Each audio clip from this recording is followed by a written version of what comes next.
पराभूत झालेल्या उमेदवारांना चक्क मतदारांकडे दिलेलं सोनं परत मागितल्याचा धक्कादायक प्रकार त्र्यंबकेश्वरमध्ये उघडकीस आला।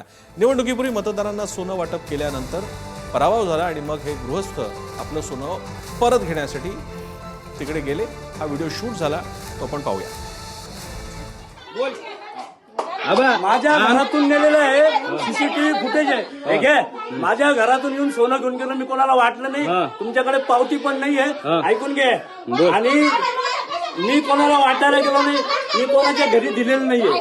तू उमेदवार होता ना, तू आमच्या उमेदवार होता ना, आमच्या गल्लीमध्ये उभा, मग तू तुझ्या चुकीने पाडलं का आमच्या मताने पाडलं? माझ्या घरचे 15 होते मिळाले, ठीक आहे।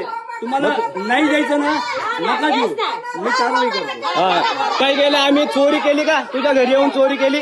मला तुझ्या घरी येऊन चोरी केली का? तू जातीवाद करू राहिला का आमच्या संघ गल्लीत येऊन? सीसीटीव्ही तू आदिवाशावरून शिव्या देऊ राहिला का आम्हाला? जातीवाद करू राहिला ना आमच्या सोबत? नका देऊ। अरे हे सगळं नाही नाही नाही, जातीवाद करू राहिला का? इकडे पळू नको। कळत नाही, कळत नाही, बोल। जातीवाद केला तुम्ही आमच्या गल्लीत येऊन।